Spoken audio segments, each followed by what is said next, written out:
5 common financial mistakes of Filipinos. Yan ang pag-uusapan natin sa video na to. This is Aldrich Balino and welcome to The Insights.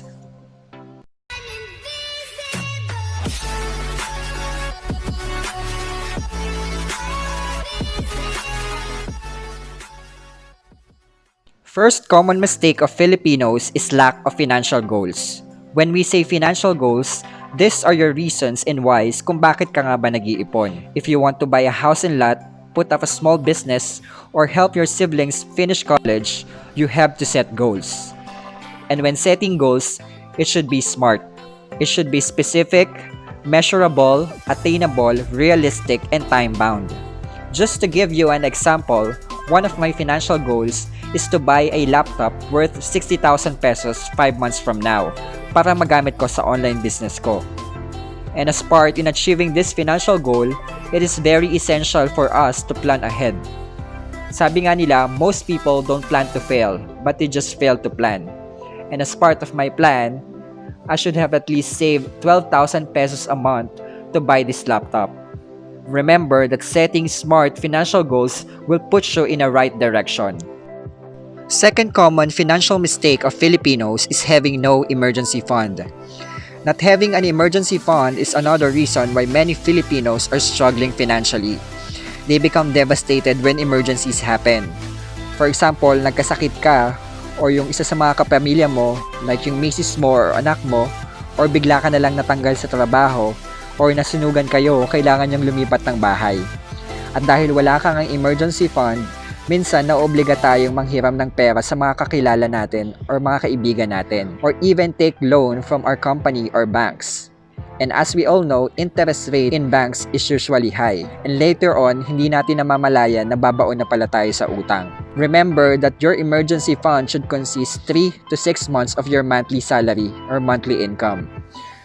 So for example, your monthly salary or income is 20,000 pesos. So you should have at least 60,000 of your emergency fund. Pwede mo tong ilagay sa bangko para anytime pwede mo tong makuha. Another common financial mistake of Filipinos is the habit of spending first before saving. Many people or many Filipinos are poor because they follow a very simple financial formula, which we call the poverty formula. Income minus expenses minus savings. This means people think of spending and paying others first before paying themselves. This is why many Filipinos remain poor. Once they have received their salary or income, they first keep on spending and spending and spending. Kaliwat kanan, sale dito, sale doon. Bili ng bagong gadget, bili ng milk tea or Starbucks. And whatever money is left in their hands, they use it as their savings. But sad reality, most people spend the entire of their salary or income, and sometimes even more. And when they spend more, they go into debt and begin spending money na hindi pa nila kinikita. And this became a vicious cycle. Paulit-ulit na lang.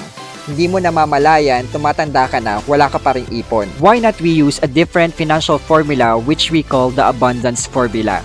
Income minus 10% tithes minus 20% savings or investment equals expenses. In this formula, people is teaching to give 10% of what they earn as tithe, meaning paying back first to God. Sabi nga in Malachi 3 verse 10, bring the whole tithe into the storehouse, so that there may be food in my house. And test me now in this, says the Lord of hosts, if I will not open for you the windows of heaven and pour out for you a blessing until it overflows.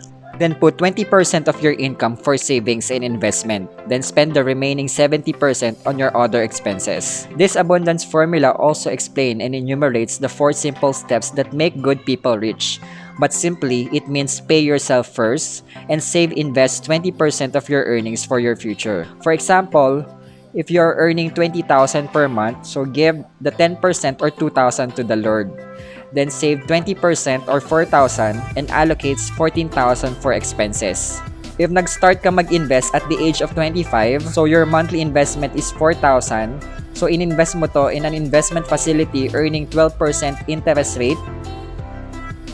So at the age of 65, meron ka ng 48 million pesos. Pero ang tanong ng iba, how can I save kung lubog ako sa utang? So this formula works well even when you are currently in debt. So use the 20% or more to retire your debt. So making sure you do not incur more debt. Fourth common financial mistake of Filipinos is that they are relying on just one source of income, and that is through their salary. Kaya nga madalas na reklamo nating mga Pilipino is that hindi tayo makapag-ipon dahil sahod pa lang natin is hindi na kasya pambayad ng mga bills or other expenses natin. Pero sabi nga nila, kung gugustuhin, madaming paraan. There are other sources of income that you can rely on to earn more. For example, you could put a small part-time business like selling bags, accessories, perfumes, and food, or even you could use your passion or your talent to earn money. For example, you could write a book or draw a painting or compose a song. Kaya sabi nga nila, walang yumayaman sa pagiging empleyado. Fifth common financial mistakes of Filipino is that they are prioritizing investments over getting a healthcare or life insurance. Sabi nga, in building a solid financial foundation, you need to build it from the ground up. Pero kadalasan sa ating mga Pilipino, inuuna natin yung bubong, which is yung investments, not knowing the consequences it may have. Sabi nga nila, may dalawang if na dapat mong harapin sa buhay. What if you die too soon? Sapat ba ang ipon mo to provide for your family, especially if you are a breadwinner? What if nagkasakit ka? Sapat ba ang kinita mo sa investments pambayad ng mga hospital bills? Sa panahon ngayon, napakamahal magkasakit. Kung may healthcare ka at life insurance, ito ang magpro-provide para sa mga gastusin mo kapag nangyari ang mga di inaasahang pangyayaring ito. Remember that you are doing this hindi lang para sa sarili mo, kundi para sa pamilya mo. Keep in mind that the choices you make today and the habits you form now can affect the rest of your financial life. For more tutorial videos related to investments and financial tips, you can subscribe on my channel and hit mo na rin yung notification bell para lagi kang updated sa lahat ng videos ko.